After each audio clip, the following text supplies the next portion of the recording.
KLEAN Radio starts now.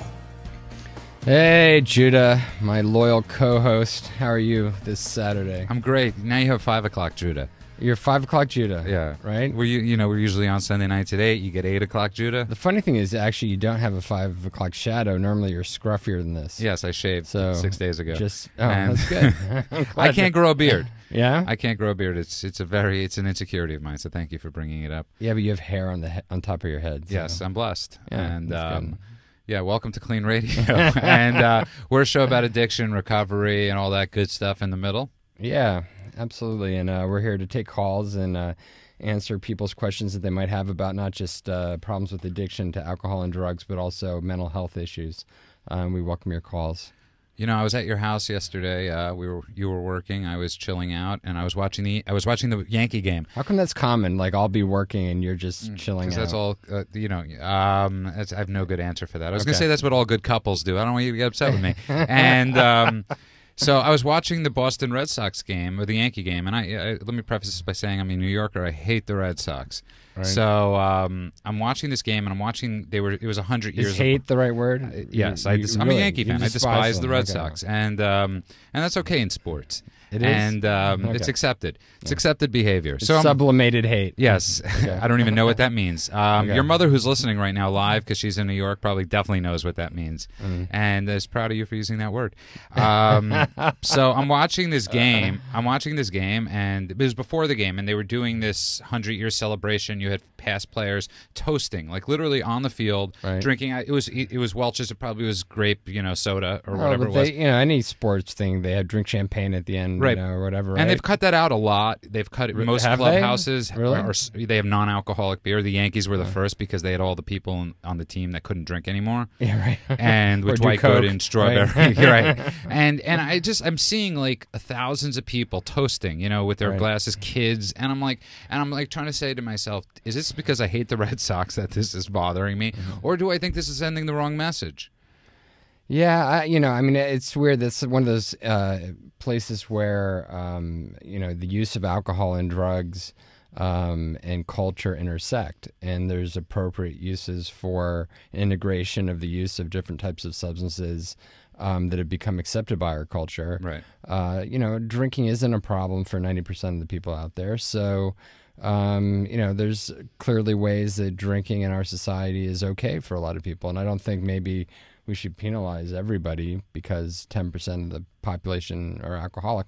I also don't think that most alcoholics really care.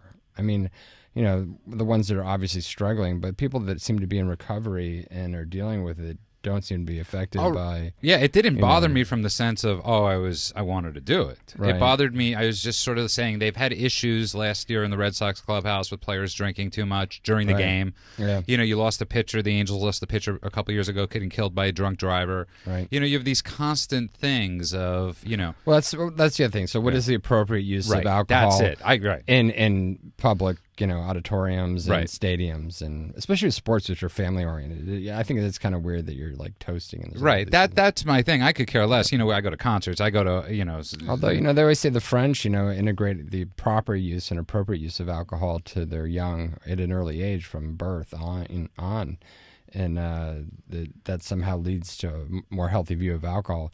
Course, my experience with the French is that they drink. That's exactly right. I love when people bring up analogies of different metaphors or whatever of different people, and you're like, "How are they doing? How the Scottish?" And then, secondly, yesterday it really drove me crazy. My opinion. I hate potheads, and not because I don't smoke pot. I just like how you generalize. Like, I hate potheads. Okay, I hate the ones that they're the bong namers. There's not a single pothead that you like? Okay, of course. There's a couple. And I don't hate. Hate is such a strong word. You've used it twice now. The first two stories you brought out have all been about your hate. And my girlfriend's going to be really on that because she goes, it's so not like you. She's a compassionate person. That's why I'm bringing it up. Yeah. It's not like you really to hate people. Right. I don't hate them. They just annoy me a lot.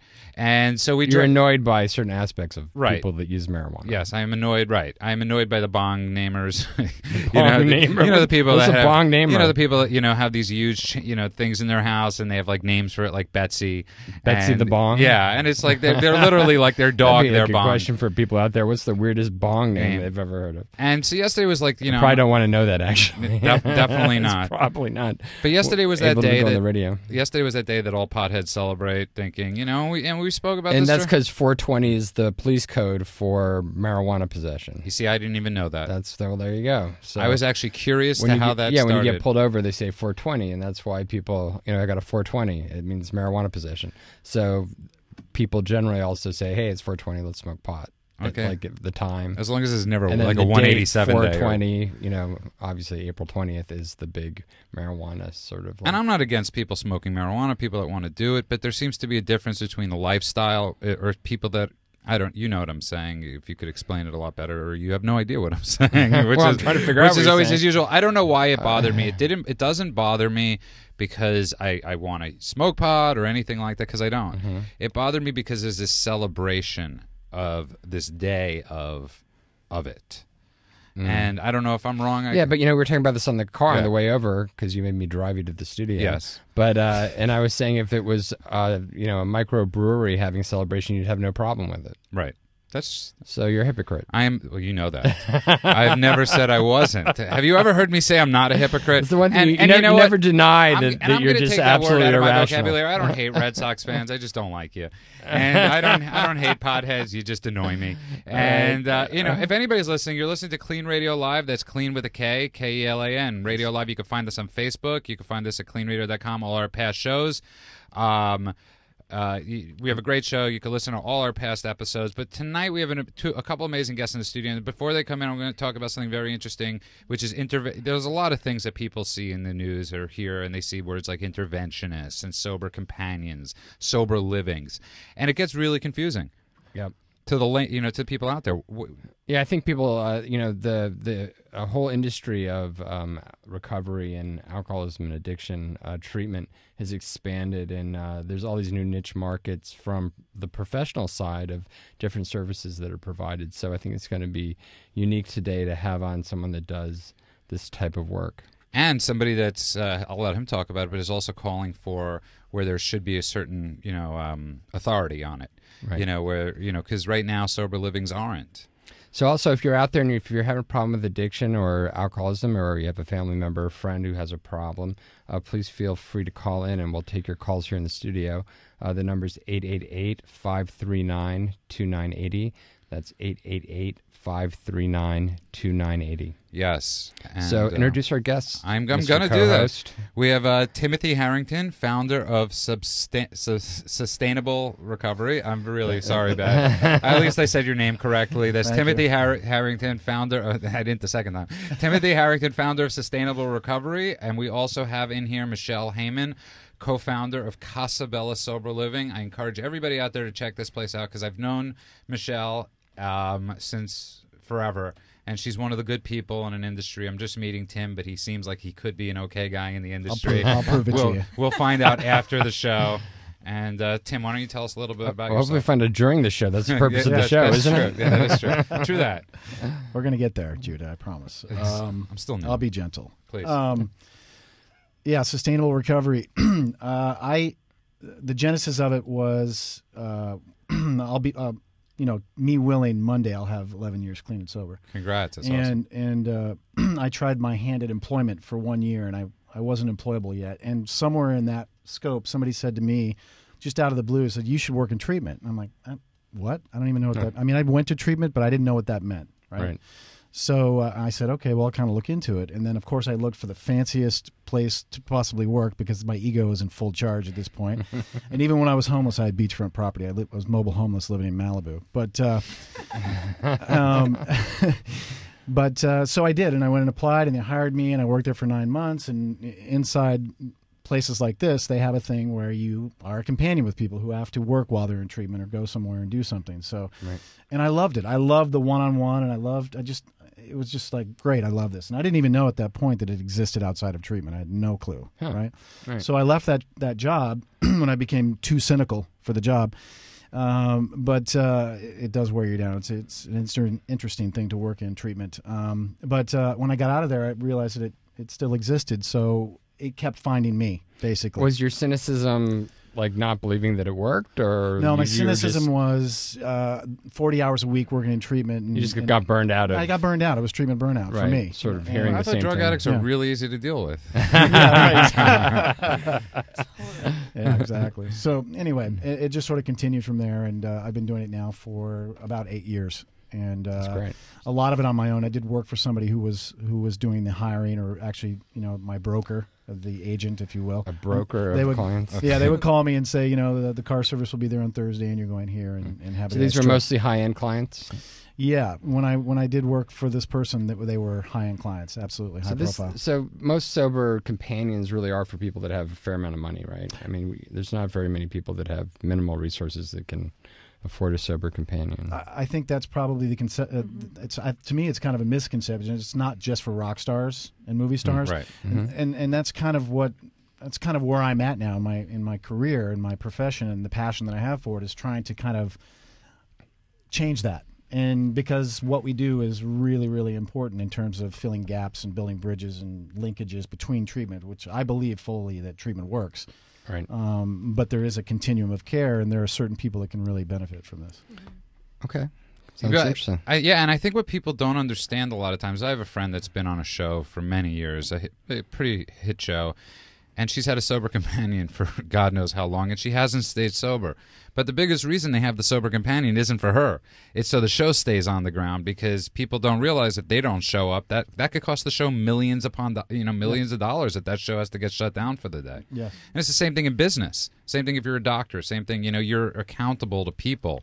There's the old urban myth, and I don't know if it's a myth or actually a true story about, John Belushi and how, towards the end of his life, he was paying half his staff to bring him drugs and the other half to try and keep him away. Exactly. Yeah. And so, it's interesting that an addict's mind can be so confused about wanting drugs and then not wanting drugs depending on the moment and whatever's going on with them subconsciously. As a sober companion, did you find there were situations like that where, are your clients often willing, or were they often using you to somehow control behavior that they couldn't control themselves? Yes. Yes. Yeah, that's the It was answer. an open-ended question, actually. Yes, but yeah. Michelle's also done a bunch of sober companion work. Yeah. And I would say yes to that as well. I've been fortunate enough that the majority of the people that I've had an opportunity to work with have wanted to be sober for almost the entire time we were together. Right. But like drug addicts and alcoholics, we have a tendency to want to get loaded. There's an impulsivity too, right? Yeah, absolutely. It's a compulsive disorder, so people can seem fine, and then within something will trigger them, and then they'll want to use. And I guess as a sober companion, it's your job to step in and clarify for them what's going on and deal with the feelings that they're feeling at that moment. Absolutely, process it. Right. Get into the solution, because it doesn't have to be about picking up. If somebody can afford a sober companion, what's a good way to get that kind of service within the community? Do you have any suggestions for people? Well, for me, I always think that if you have a sober posse and people that you can connect with on a daily basis via the phone or actually in person, that is a really good way to kind of get through those moments. If someone doesn't have, the ability to build that kind of sober network, it's difficult. There's places that you can call 800 numbers and stuff like that where you can probably talk to someone at 2, 3, 4 o'clock in the morning to maybe get some help. But what's the likelihood of those people actually picking up the phone? By the way, if you just tuned in, you're listening to KLEAN Radio Live. That's KLEAN with a K. You're listening to us on KFWB News Talk 980 Los Angeles or KLEANRadiolive.com. Give us a call at 888-539-2980. That's 888-539-2980. We're in the studio tonight with Timothy Harrington, founder of I want to say Substantial. He's never going to get it right. Founder of Sustainable. Do you know what sustainable means? Yes, I do. I should do the plug myself. Yeah, so next time you are Timothy Harrington. It could be substantial. He's It could be, supposed right. to be my professional co-host. And no, it never said that. And I'm just the Judah. You remember that. He's the Judah. And we're also in the studio tonight with an amazing woman, Michelle Heymann, who I've watched grow up from to a beautiful woman, and Thank you. You can't say sustainable. I so can't. don't, Co-founder of Casa Bella Sober Living. She's also done a lot of sober companion work. So one of the questions I want to ask you guys is, we all got sober in the 12 steps. So that's how I got sober, and I could say for all of us in here. And then we got into the different world of helping people. Exactly. And so what do you say to the people that say, well, why do you want it done differently? Well, you guys did the 12 steps. Why isn't that enough? Why need treatment? Why need sober companioning? Why need an interventionist? Michelle? Okay, I'll go. I didn't go to rehab. That wasn't like the way that I got sober. But for some people, especially nowadays, there are so many treatment centers. There's so much information about the disease out there, and that is available to people. And we hear about interventions, and we hear about steps that families can take to kind of set a boundary with their loved one and say, you got to go. And I think maybe back in the day, all that stuff wasn't really available. Yeah. And so you only had hospitals and sanitariums and that kind of stuff, and 12-step meetings and that kind of stuff. And nowadays, it's just like it's so. I don't know. It's great. I'm going to rehab. Right. It's a beautiful sweet. thing in many ways that we've. Right? Wouldn't you agree, Andrew? I guess. There's the other side, and not just not to be annoying or playing the devil's advocate, but it's sort of my job. So, one of the criticisms have been about sober companions is that there isn't really a qualification for it. It's not regulated by the state. There's no degree required. There's no licensing requirement. So, how do people know that they're getting a set of services that are actually competent and understand issues like suicidal ideation, proper use of psychotropics or medication for people with mental illness besides maybe on top of their addiction issues. How does someone pick a sober companion that they know is qualified? Yeah, I can speak to that. That's interesting you bring that up because just yesterday we had Michelle, myself, and some other people, Dr. Alan Berger, Patty Beret, and Lauren Aborio. We've come together to address that issue. We had a recovery companion summit yesterday where we brought a bunch of people together in the industry, sober companions and people who utilize them, to figure out how to create a curriculum and a certification so we can ensure that there's a higher level of care, standard of care for people out there, because this is a very serious issue. This is a very serious relationship that you enter into when you do sober companion work.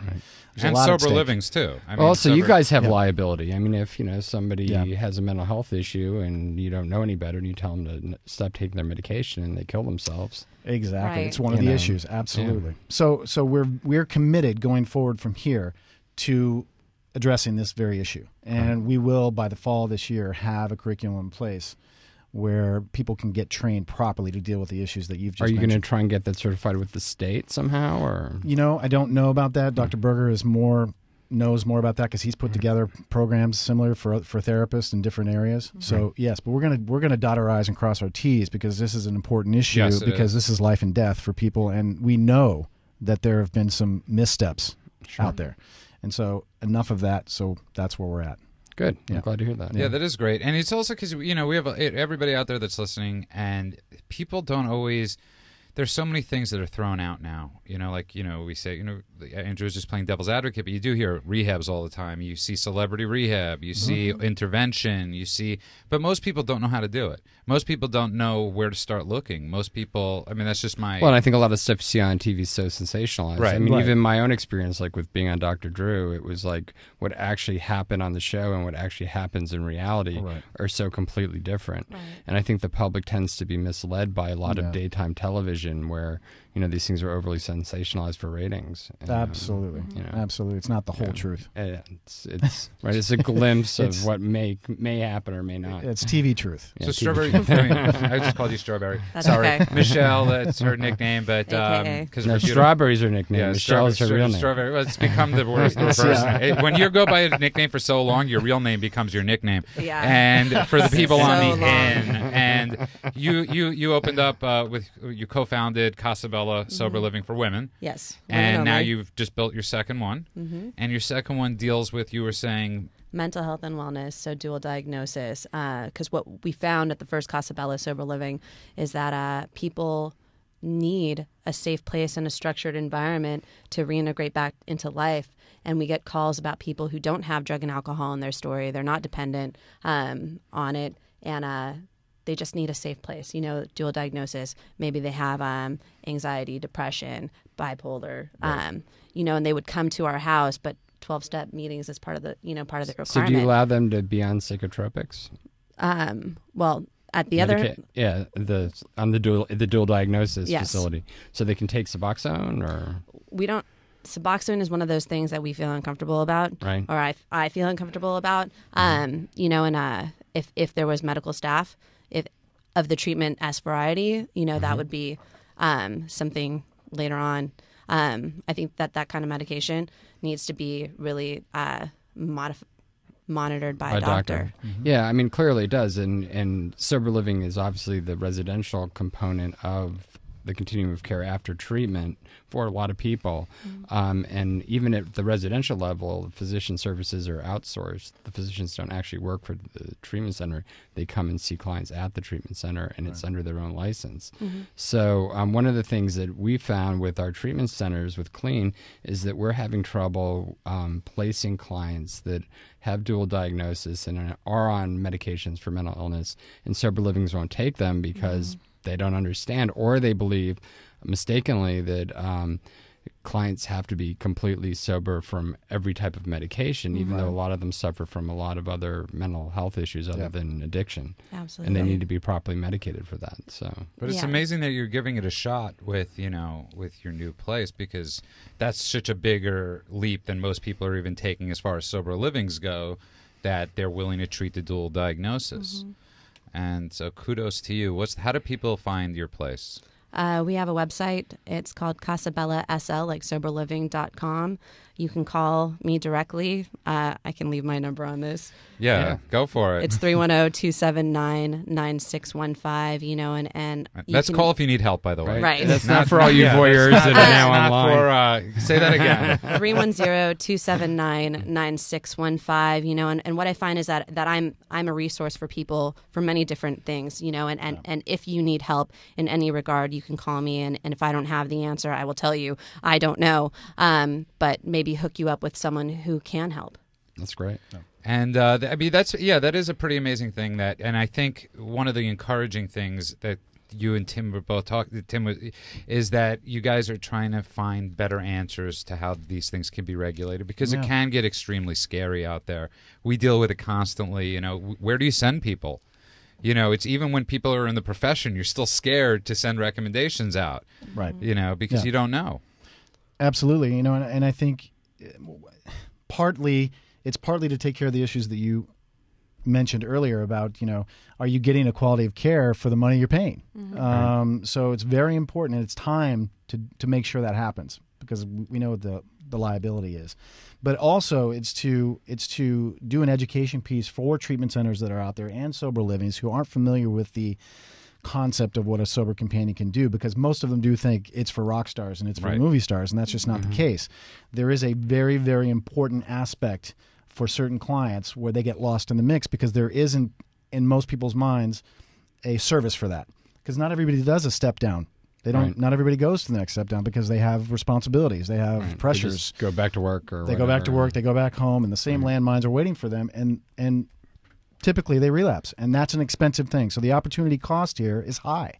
Mm-hmm. Well, talk about that a little bit, because one of the things one of the things I love about our place, KLEAN, is that we're located literally in the middle of West Hollywood. Yeah. So you're basically, as this day you get in, you're getting reintegrated back into society. You're not being fully taken out. And I think a problem with many places, many rehabs, is that great, you go away for 30 days.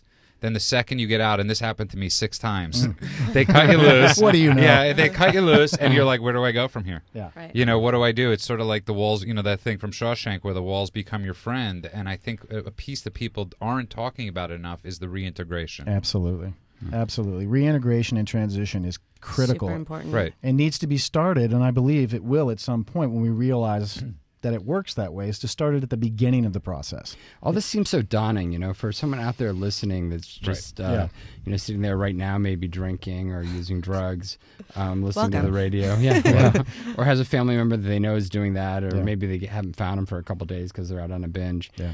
And they're hearing, oh my goodness, to get help, I got to go to rehab, and then I got Sober Companion, and then I've got, Sober Living, and how does somebody look at all this and say, hey, how do they make it into little bite-sized pieces that they can start? Digest. Like, how do they digest and start and make, how can change be possible? Yeah, well, I think it goes to sort of the philosophy that we got sober in ourselves in terms of the 12-step, and it's really about staying in the moment and being, one day at a time. But the idea is to sort of, to look at it with a meta view and from an educational piece and say, look, this is about endurance, and that's why I called my company Sustainable Recovery, because it is about endurance, and this isn't a bacterial infection. This is a chronic issue. It's not a broken arm, and people, families, everybody needs to be educated on that thing, because for a long time, as it was an acute care model, strictly, period. 28 days. And you're even good. the Alcoholics Anonymous was written for late-stage alcoholics. It wasn't really written for any other level of care. Exactly. We have to go out for a commercial break in about 30 seconds. Judy, you want to give us some promos and tell people how they can call in and ask some questions? Yes. The number here is 888-539-2980. That's 888-539-2980. You could find us at KLEANradio.com. That's Clean with a K, all our past shows. Or you can find us on Facebook. Like us, Clean Radio. That's Clean with a K. We have a great show tonight. Give us your calls at 888-539-2980. We'll be back in a second. Are you struggling with an addiction that's ruining your life?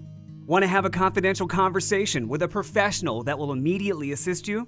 Do you suspect a loved one is abusing drugs and would like a free drug testing kit and consultation? Clean Treatment Center is standing by right now to help those with addictions and the people who care about them. Call 888-601-6040. That's 888-601-6040. Or go to Clean Treatment Center, that's Clean with a K, cleantreatmentcenter.com. Hey, I'm Andrew. Judah, my co-host. We have two great guests with us today. Michelle Heymann, and from Sustainable Recovery, we have Timothy Harrington.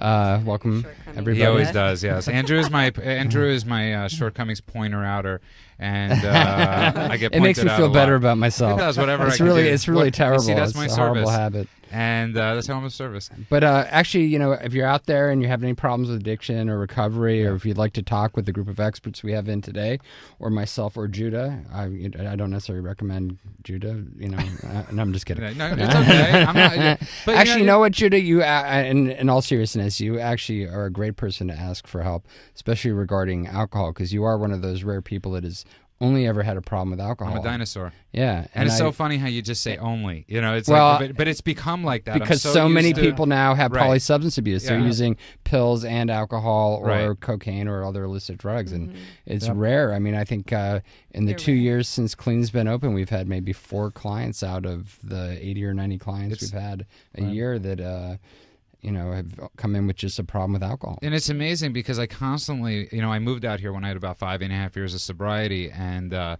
remember hearing people talking at meetings, at 12-step meetings I would go to. Everybody was, talking about heroin and all these different drugs, and I'm like, do I belong out here? People had tattoos around places I didn't know you could even put ink, and I was like, do I belong out here? And I have a friend, a friend of mine. How did you find that out, by the way? Like, I do a lot of inspection, and how do you know it's only guys? And so my friend Mike D would constantly say to me, he'd go, you don't have to use heroin to join, certain 12-step memberships. And I remember when Mike D, and you've met him, Mike, the great real estate agent in L.A., and he would say that. Just blowing his anonymity. No, Mike doesn't care. He's Mike D. If you go by Mike D, trust me, you don't care about your anonymity. But there are a lot of people out there right now. Strawberry and I both got sober really young. Michelle and young, Tim, but... you probably were a little, I was older. You were older, but not as old. But our parents, there are a lot of parents that are driving around right now. Yeah. My parents didn't know what to do. They were just like, and they would listen. The problem was they would listen to whatever doctor they thought they could trust telling them what to do. And so I would spend like years in rehab almost by the time And what do you tell parents? What do you tell family members? Because I'm sure you get tons of calls. Yeah, absolutely. In fact, I mean, in my profession, in my service, I'm dealing with some stakeholder who isn't, I'm not dealing usually directly with the client. Somebody calls, the caring person calls and says, I've got this issue. And how it usually develops is that you end up really working intently with the family, with the person who's caring, because they've been affected deeply by the addiction. So I try to really encourage them to not separate themselves in terms of the unhealthy and the healthy, and say, we do this as a group, we do this as a family, it's a family systems thing. So let's be really clear about that. I can't work as if you're not somehow affected, so we need to get that clear. And it's, family members have such a wide range of emotions. I mean, from anywhere from fear that, their loved one is going to die to anger that they're using and that they think that they're morally corrupt and it's all their fault and, they need to be blamed for what they're doing. And, what are some other sort of examples of types of parental or loved ones' reactions that you try to deal with, and then how do you deal with the resistance they have to actually helping or getting help? Yeah, well, I'm working with a family right now who the battle is with the mother. Mm-hmm. She is being a mother, and there is a different path for that in terms of effectiveness. So it has been like, don't do this. We have a best chance of success if you don't send him money. I can be the financial conservator and I can make sure that he is taken care of, that he won't starve, but you do it in a different way that's more destructive. Right. So it's that kind of dynamic. It's basically coaching the family, and like, first of all, like listening to a family who's in distress, and then to be able to really talk about how they're feeling, their concerns, their fears, and be able to say, I understand what you're going through, For me, when I get a call like that, I say my parents felt the same way. And there's a sense of hope. Absolutely. Oh, yeah. Even if things have failed in the past. Absolutely. Yeah, definitely. Because someone can hear, oh my God, so they understand, your family's been through it, and I always get, your parents must be so proud of you now, and I say they are. Feelings like anger and the process of grief, it's easy to talk about those words and just sort of throw them out there.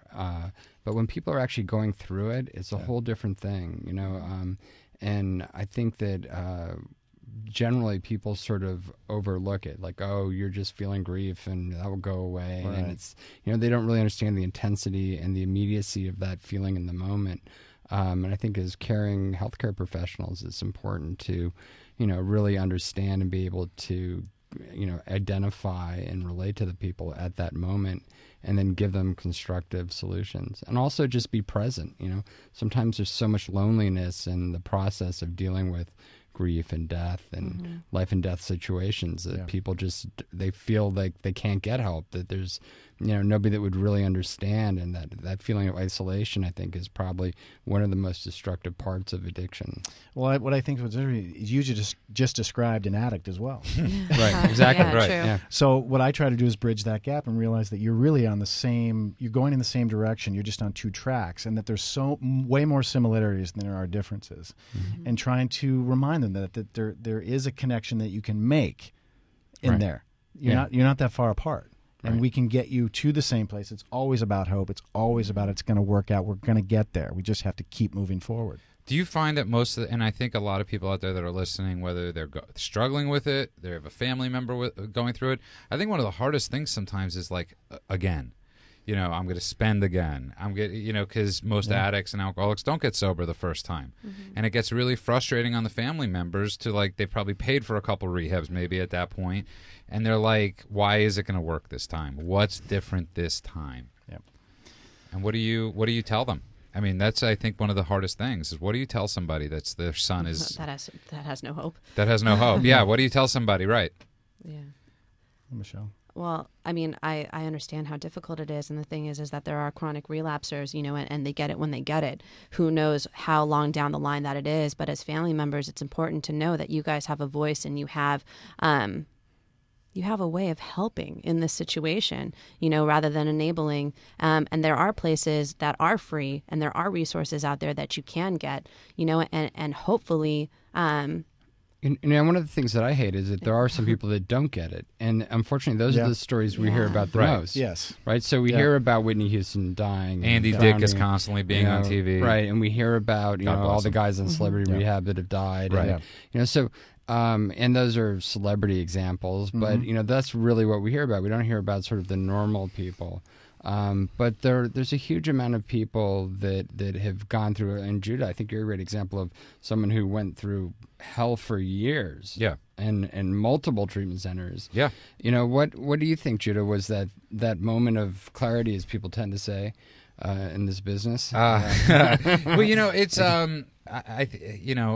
that's the toughest question because, you know, I heard the best thing I've ever heard anybody say is alcoholism, addiction is like having sex with a gorilla. You're not done till the gorilla's done. And I just think one day the gorilla was done, and I had that moment. Right. And I was in the middle of Mesa, Arizona, and I just, and I knew I was done. I didn't know they had gorillas in Mesa. They have Gila monsters. The Gila monster stopped. Gila monster. I had a break from the Gila monster. There really is such a thing. But I was given that moment of grace, that moment of clarity, that moment of whatever you want to call it. And and it wasn't easy. My first year, and I think that's the biggest. I always say to people, if you're miserable your first year of sobriety, you're doing great. Right. You know, you sound great. Right. And I had those people that were in my life that told me that offered me those hopeful things. But you know, my father used to say, and I've shared this on the show, as long as my son's alive, there's a chance. Right. And that's what I think the message that we always try to say to people that are listening is, if you have a family member, you're out there struggling, if you're alive, there's a chance. I mean, consciousness is a weird thing, right? I mean, the fact that human beings have this ability to think and do things based on actions that are not just sort of instinctual or you know, pretty simply related to like other animals. I mean, you know, human beings have this really complex mind, and although I guess you can stick a lab rat in a test box and have it kill itself with cocaine endlessly by stepping on a bar. Yeah. Right. We're doing that later, by the way.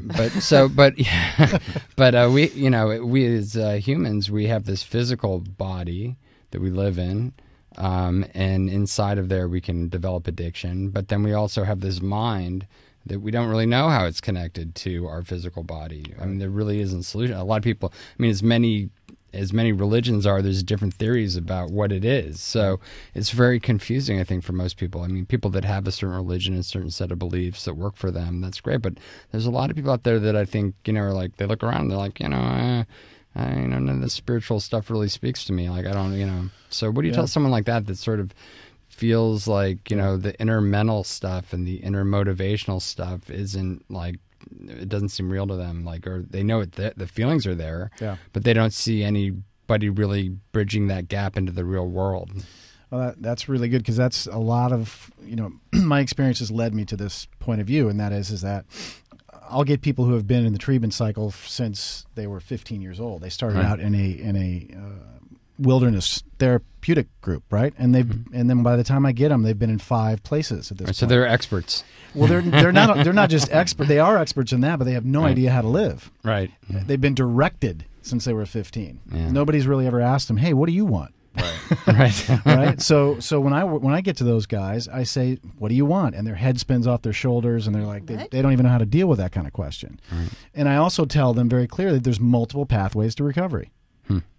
We don't need to live in a box here. If we know the truth of a lot of people we know, that their stories are different, and the hopelessness can be in the fact that you can only recover one way. That's the one thing that I think I'm really proud of with what we've done with KLEAN, is that, you know, we didn't open it up as, say, a 12-step rehab. We opened it up as a rehab that has a good medical model, and we address physical problems, problems with addiction, problems with underlying dual diagnosis mental health issues. Right. But then on top of that, we have a series of different types of social programs that people can work within, so AA or Buddhist recovery or whatever, and we tie all that in so people can pick and choose, you know, from a spiritual sense, what works for them. Yeah, that's great. Yeah, that's important. Yeah. By the way, if you just tuned in, you're listening to KLEAN Radio Live. That's KLEAN with a K. Give us a call. The number here is 888-539-2980. That's 888-539-2980. Our usual time is Sunday nights at 8 o'clock p.m., but we're being bumped because the Clippers are actually doing well this year. I know. What's up with that? So go figure. The Clippers are going to be in the playoffs, and we get bumped.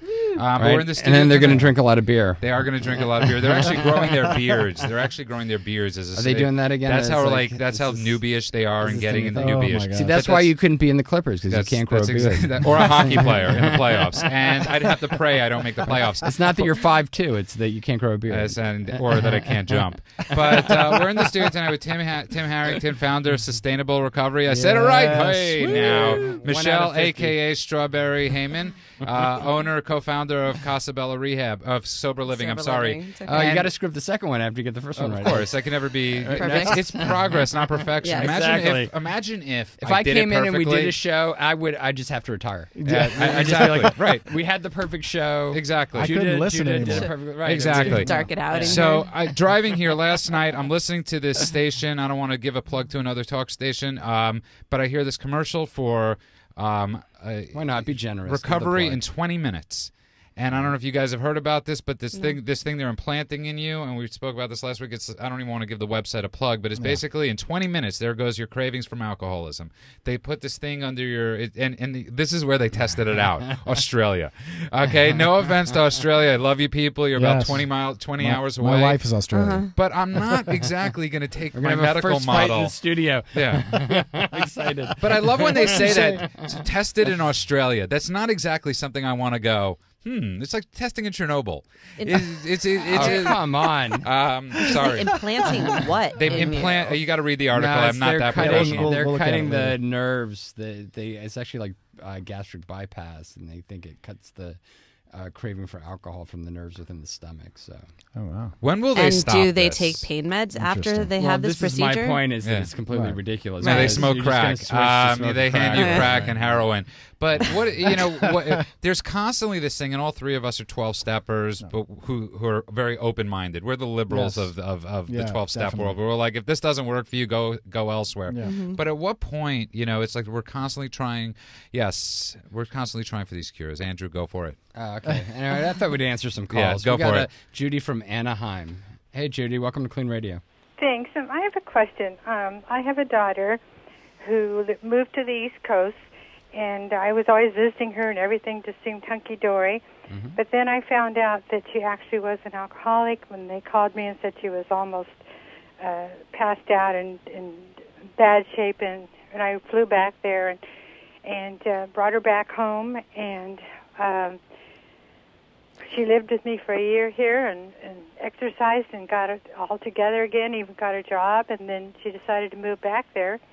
When I talk to her every week now, she tells me she's going to the AA twice a week, and that she's doing good, and that she hasn't touched alcohol, and it's been almost 2.5 years, and I don't know. I don't know if I should just believe her and let it go, or my husband seems to think that we should fly back there and kind of check up on her. I don't know. Yeah, I mean, I think that's, everybody that has experienced the pain of dealing with a loved one or themselves with addiction tend to have this concept of, a very real concept of fear of relapse, of fear of going back. And I don't think it's any different than another disease. If someone has cancer and they go into remission, people have a worry or a fear that the cancer might come back. And, it's a very real concern. So, your feelings, I wouldn't dismiss them. I think that the fact that you're concerned about it is a good thing. What I would say, though, is that living in fear creates anxiety, and that anxiety is unhealthy.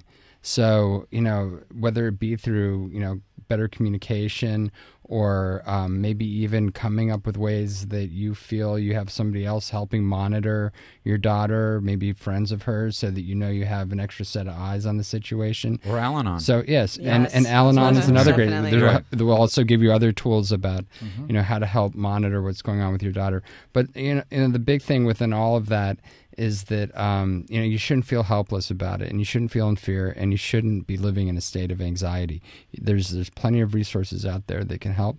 On our Clean website, there's a lot of stuff. And then what would you guys suggest? I always tell people about Faces and Voices of Recovery.org. Just Google Faces and Voices of Recovery, and they have a great resource. Right. Right. Aftercare is a big part of, this is actually becoming a big part of dealing with alcoholism and drug addiction is monitoring people after they've gone through treatment. Yeah. And there's whole companies that actually will do monthly drug tests and whatever. But all those can be beaten. So my big thing is really it's about relationships. It's Absolutely. about communication with respect. And taking care of yourself. Big deal. You know, it's like Judy, my mother. Judy, I've been sober 13 and a half years. My mother still worries about me, Mine and too. it's Moms. that's that. And but the great thing my mother does is she goes to a support group with other worried mothers and fathers, and that could and I'm saying, you know, and we're also, you know, but it's.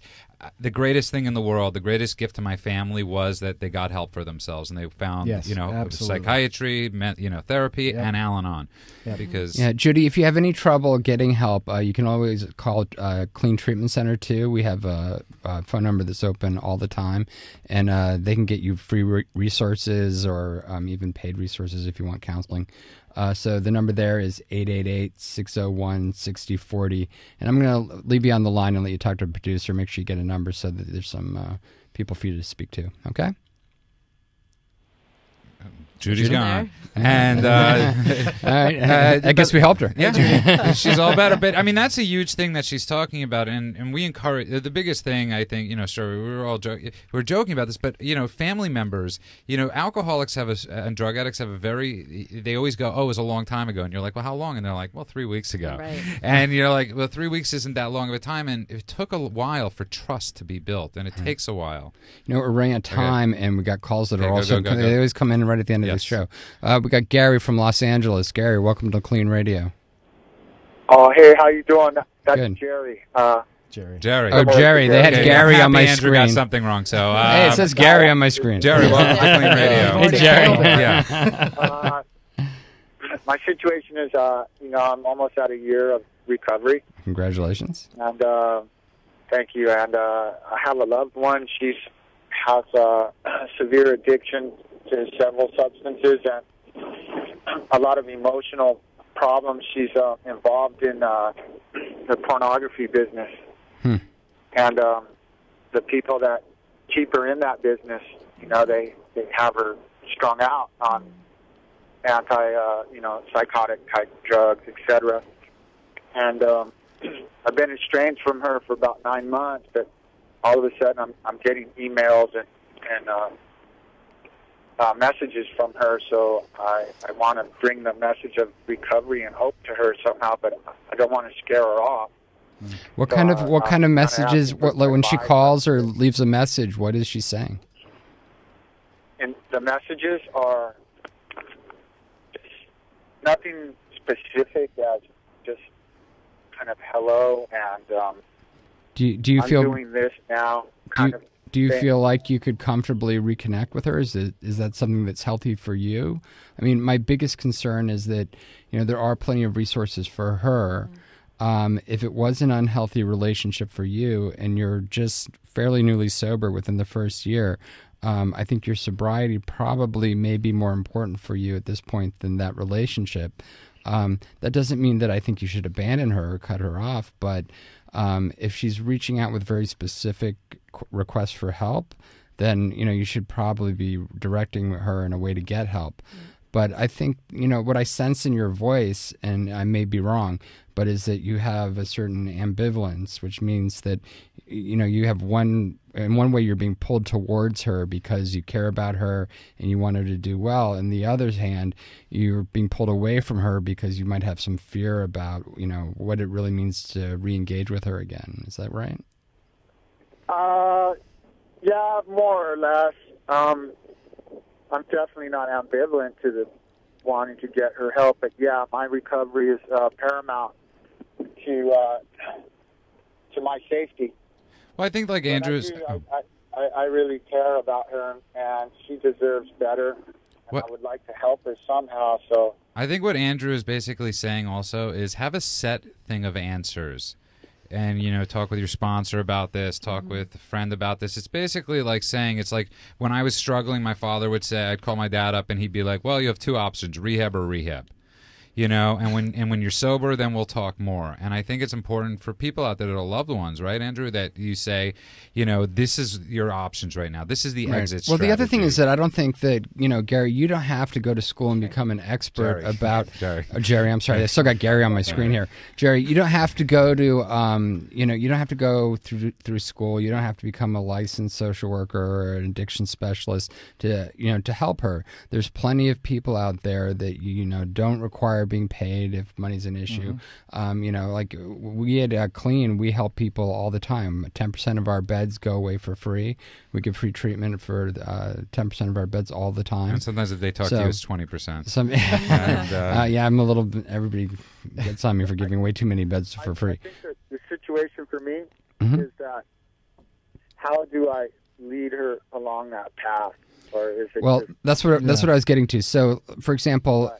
Within our treatment center, we have all these treatment specialists that answer the phone.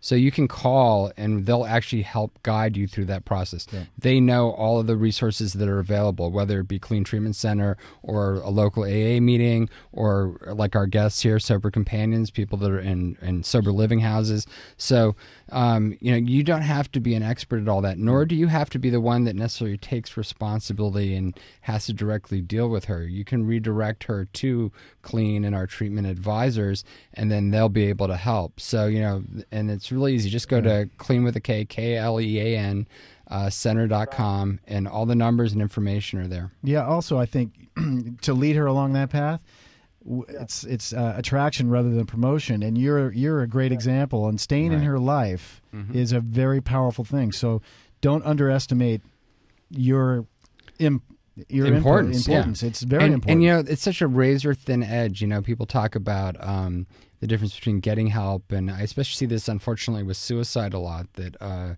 where people are suicidal and they can be suicidal for a long time, and the line between actually trying to commit suicide and dying and the line between being actively suicidal and living is such a small line.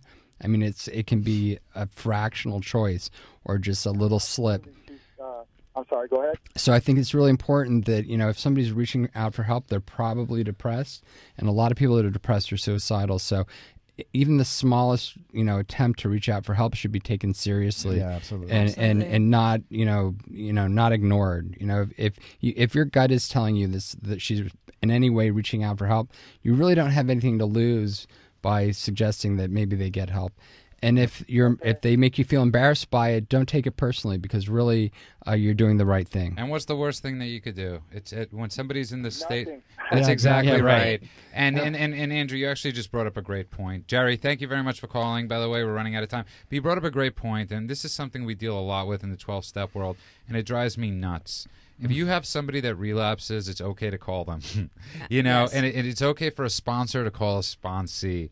And, there's something about love and empathy, and I think that's really where the answer is. Right, and we don't shoot our wounded. And it's something so important that's, I don't know where this got lost in many worlds of, I don't want to just say the 12 steps, but it's okay to call people and say, how are you? Mm-hmm. They don't have to answer. Go over there. Right. Abby went over to Bill's house. Right. And my first sponsor is a great example. His name was Steve, and every week there's a guy in New York named Roberto, and he would knock on his door once a week and go, Steve, are you ready yet? In his Italian voice for 1 year. It's great. And Steve would either say, curse him out, get away, or he would just ignore him. 1 year to the day later, or close to the day later. It sounds better story-wise. 1 year to the day later, then Roberto came knocking. Roberto came to his door. Steve said, I'm ready. He put him on a plane to go to Betty Ford.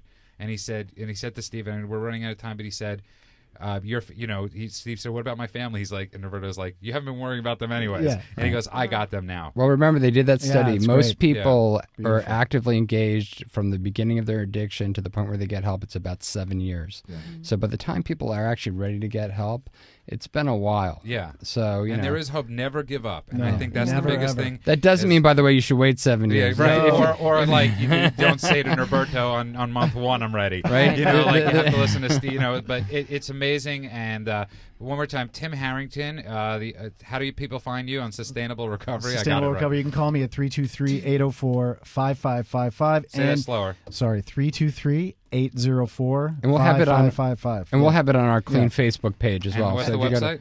It's sustainablerecovery.com. Okay, and Michelle, a.k.a. The Barry, Heymann, how do people find you? You guys can find me at casabellasl.com, or you can call me at 310-279-9615. And I would just say, for anyone out there, if you're curious at all, if you think you may have a problem, if you're interested in knowing more. Sounds like the A-Team. Yeah. And if you have a problem, Strawberry could help. Well, I wasn't going to say that. I was just going to say. But you can, though. Yeah. And you know Well, what? why don't you let her say what she's going to say? Because she's an Stop amazing interrupting, woman. damn it. I wanted to give her a great plug. Sorry, go for it. Plug me. Plug you. Oh, Yeah. baby. Hey, easy. Go to casabella.com.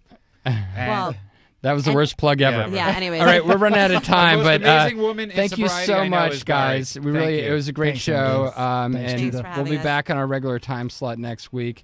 Thank you so much, all you listeners, for listening to Clean Radio. You can hear us Sundays at 8 p.m. normally. Also, listen to us on cleanradio.com. And you also go to facebook.com/Clean Center or Clean Radio and like us. We always appreciate that. Hope you all have a good time and a good weekend, and best of health to all of you. It's been Clean Radio. Thanks. Are you struggling with an addiction that's ruining your life? Want to have a confidential conversation with a professional that will immediately assist you? Do you suspect a loved one is abusing drugs and would like a free drug testing kit and consultation? Clean Treatment Center is standing by right now to help those with addictions and the people who care about them. Call 888-601-6040. That's 888-601-6040. Or go to Clean Treatment Center, that's clean with a K, cleantreatmentcenter.com.